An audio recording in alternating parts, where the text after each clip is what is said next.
राकेश जी, दलित संत रविदास जी के बारे में कुछ प्रकाश डालिए आप। देखिए, भारत के मध्यकाल में जो महान संत हुए हैं जैसे कबीर, उसी में रैदास जी की गिनती है। वो भी उतने ही बड़े संत माने जाते हैं। रैदास जी जो है ये 1388 में बनारस में माघ महीने की पूर्णमासी को इनका जन्म हुआ था। कबीरदास इनके गुरु माने जाते हैं और ये भी कहीं कहीं लिखा है कि जो गुरु रामानंद थे, जो कबीरदास के गुरु बताए जाते हैं, कि उन्हें भी इन्होंने कबीरदास के कहने पर स्वीकार कर लिया था। लेकिन कबीर के विचारों से ही मुख्यतः ये प्रभावित थे। और पंडित शारदानंद जी जो हैं, उन्होंने इन्हें शिक्षा दीक्षा दी। इनका विवाह लोहाना देवी से हुआ।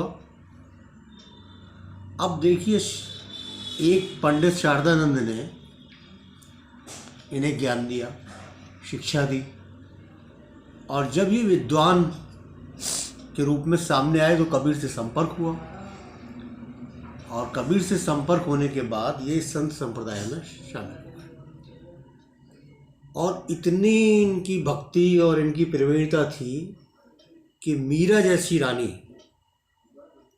वो भी इनकी शिष्य बनी, और कमली कहलाते हैं वो भी इनकी शिष्या बनी। बहुत लोग इनके शिष्य बने, बड़े बड़े लोग आके शिष्य बने।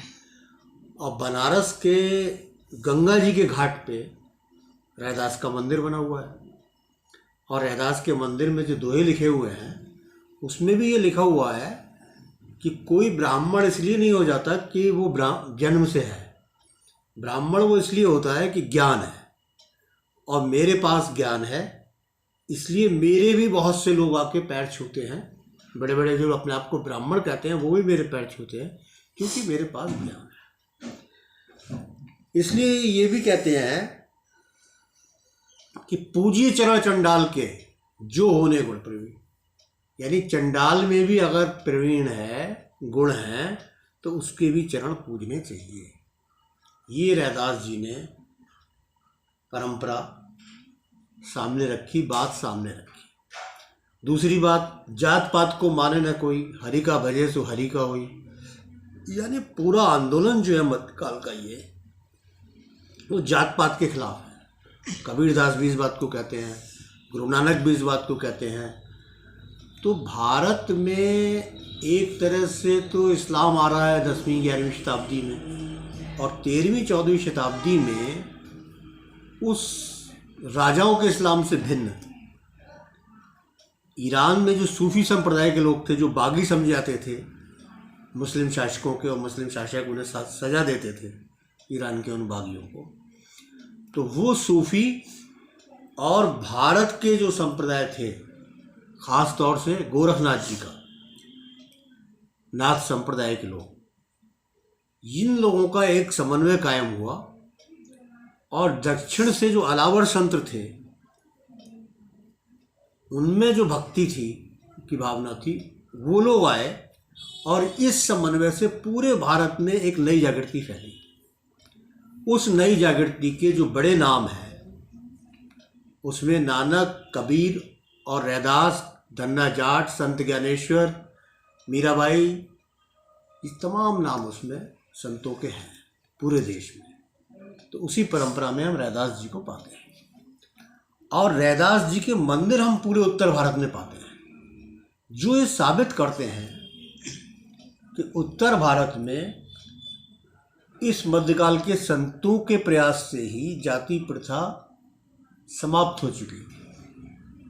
इसको जो दोबारा से इतना महत्वपूर्ण बनाया, और अम्बेडकरवादी आते हैं और दलितवाद की बातें चलती हैं, ये सब बात अंग्रेज़ों के आने के बाद ही शुरू। लेकिन अंग्रेज़ों के पहले ही मध्यकाल में ये जाति प्रथा जो है इन सूफी संतों के प्रभाव से लगभग समाप्त हो गई थी। क्योंकि हम देखते हैं निजामुद्दीन औलिया के प्रभाव से मुस्लिम शासक को झुकना पड़ा। और रैदास की तो बात देखिए कि रैदास को तो जो सिकंदर लोदी था उसने दिल्ली आने का आग्रह किया। उनकी संतता से सिकंदर लोदी प्रभावित हुआ और उसने कहा कि आप दिल्ली आइए, दिल्ली आके रहिए, लेकिन संत को तो जाना नहीं है, तो रैदास ने जाने से इनकार कर दिया। तो इतने बड़े संत रैदास, जब उत्तर भारत में इनका नाम था, और बनारस से लेके पंजाब तक आज भी लाखों लोग पंजाब से रैदास को मानते हैं, पूरा रैदासिया संप्रदाय भी चलता है, और उत्तर भारत के तमाम लोग रैदास को मानते हैं।